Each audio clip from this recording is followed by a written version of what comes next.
Hello there, my name's Julie Poole. I'm a hypnotherapist and I want to talk to you today about helping you to understand childhood sexual abuse and the impact on the survivor and on their families. So whether you are the survivor or whether you're the family of a survivor, I'm hoping that this video will help you.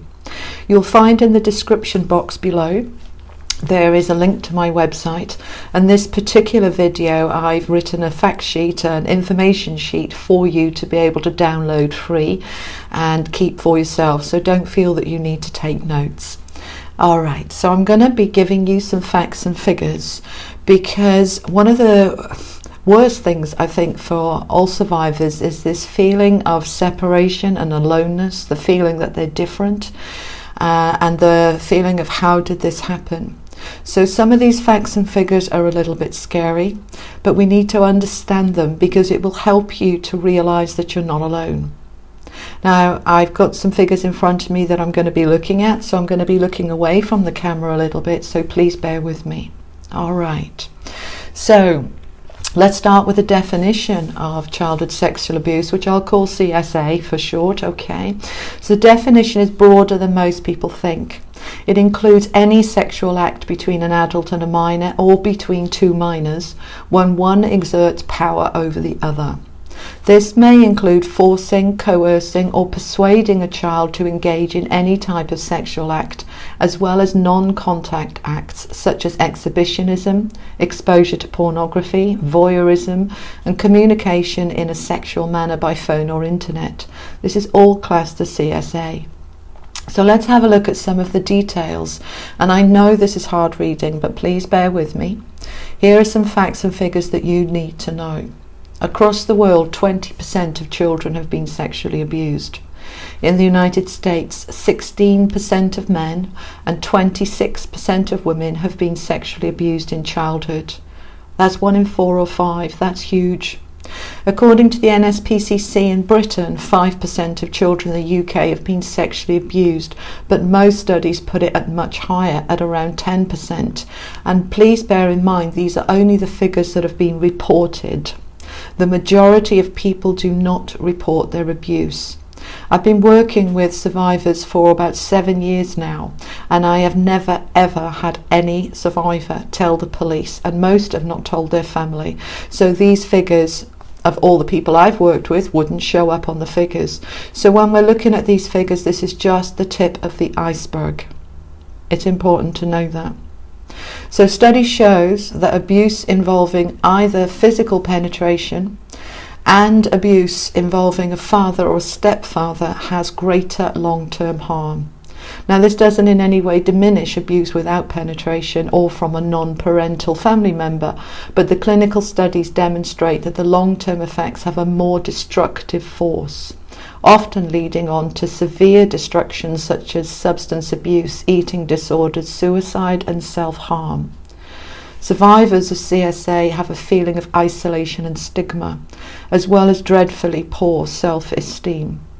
Oftentimes this leads to suicidal behaviours when they are reactivated and triggered by similar situations in adulthood. Survivors feel dirty, disgusting, not worthy, full of self-blame, lonely, unloved and uncared for, desperate for love and affection, validation and worth. There is an incredibly powerful need to be accepted, loved, cared for and to feel safe. This need will often drive the person into destructive relationships and into a destructive life.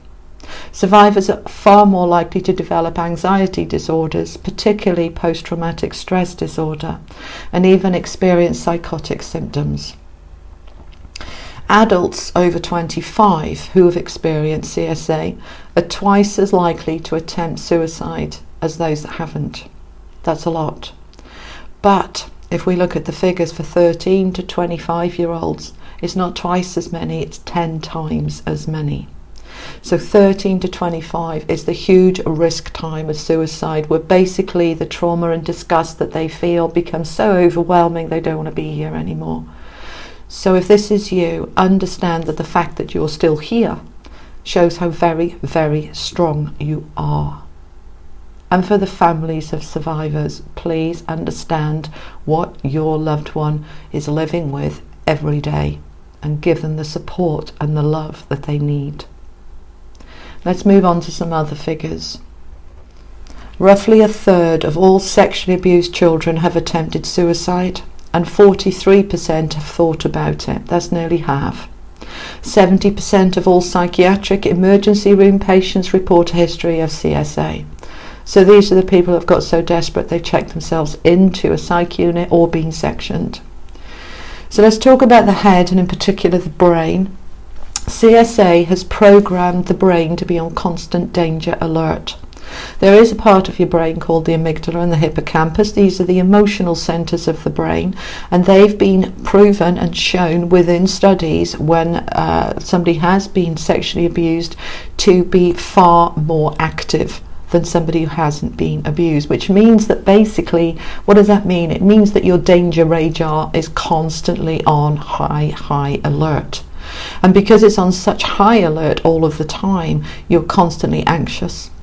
You never feel safe. And even when it's 10, 20, 30, 40, 50 years after the abuse, you still feel unsafe. This can be changed, but it takes work. Your brain has become wired to fear life and to make bad decisions. So let's talk about education. Being thick, feeling thick, dropping out. Academic problems in childhood are a common symptom of sexual abuse. Sexually abused children perform lower on psychometric tests, measuring cognitive ability. They perform lower on academic achievements and on memory assessments. Studies indicate that sexual abuse exposure amongst children and adolescents is linked with high school absentee rates, special education services, and academic difficulties. In fact, a history of CSA significantly increases the chance of dropping out of school altogether. So no matter what your education or what your academic achievements, you are not thick, you are not stupid, and you are not a failure. Do not write yourself off. The CSA you experience put the spokes in your education, but it doesn't mean you're thick, and neither does it mean that it's forever. Let's talk about alcohol and drugs. Wonderful anaesthetics, aren't they? Numb that pain right down, can't feel a thing? Excellent. Well, not really. It's just delaying the inevitable, plus it's adding something else destructive that you have to deal with later. A number of studies have found that adolescents with a history of CSA demonstrate a 3- to 4-fold increase in the rates of substance abuse. So that's something else to recover that from then, plus the CSA that led you there in the first place. What about food? That's a substance too. Obesity and eating disorders are far more common in women who have a history of CSA. Figures show that 16 to 24-year-old women with CSA are four times more likely to be diagnosed with an eating disorder, and middle-aged women who were sexually abused are twice as likely to be obese. So if you've got problems with food or drug or alcohol, I want you to realise that this is not your fault. It's part of your coping mechanisms to deal with that trauma. But there are better coping mechanisms, I promise you.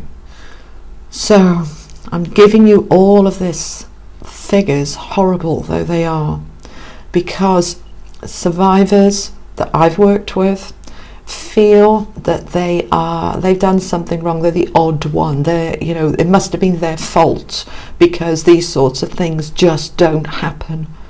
These figures I'm giving you, as much as they are hard to hear, will help you to realise that you are not alone and it was not your fault. This is prevalent across the world, and you were targeted and it wasn't your fault. This understanding helps to start the healing process, and it helps to help the family too. The more you know, the easier it is to heal and release them. When you've finished this video, there's a full fact sheet article on this, which is free for you to access and download. You just need to go to my website. It's on the shop page, but it's on there as 0. It's just free. You'll need to put in your email address, because that's how it's received to you, downloaded to your inbox, and you can do what you want with it then, print it off or just keep it, share it if you want other people to understand a little bit more. So the more you know, the easier it is to heal and release. And it's worth trying to Google some abuse organisations, find out a little bit more from the official experts like psychologists, psychiatrists, sexual abuse counsellors, and charity organisations. Find out as much as you can, because the knowledge creates the understanding, and the understanding starts the healing process. Now, I know this has been very depressing, listening to all these facts and figures, and I agree. But if you have experienced depression, had suicide attempts, had mental health problems, drug or alcohol problems, been arrested, convicted, been in prison, been promiscuous, been a sex worker, have no education, feel thick, feel good enough, feel worthy, you are not alone. And now that you've heard all of this, you can begin to see that your behaviour and patterns and reactions are actually a very normal response, not an abnormal one. And this is then leading into the journey into bringing those broken bits of you back together. A journey to reprogram your wiring, your beliefs and your drives, to release the disgust, the shame and the pain. A journey to feel clean enough, good enough, worthy enough, lovable and deserving. A journey into peace, where you can move past the past. The journey begins with you wanting to move past the past and to heal through understanding, awareness, counselling and therapy. Now, I've written a book on this subject. It's called Moving Past the Past. The link to it will be below on the description, and this book is filled with other people's stories, facts and figures, and exercises for you to be able to begin to work through releasing some of this stuff. And if you would like to work with me one-to-one as a client, again, the link is below to my website, where you'll see the contact me form. Don't worry about where you are in the world. Nearly all of my clients are on Skype or FaceTime, and some of them are on the telephone. I've got clients all over the world, so it doesn't matter where you are. If you feel you want to work with me and I can help you, please get in touch. I hope this has been helpful for you, and I wish you all the love and luck in the world. Take care. Bye bye.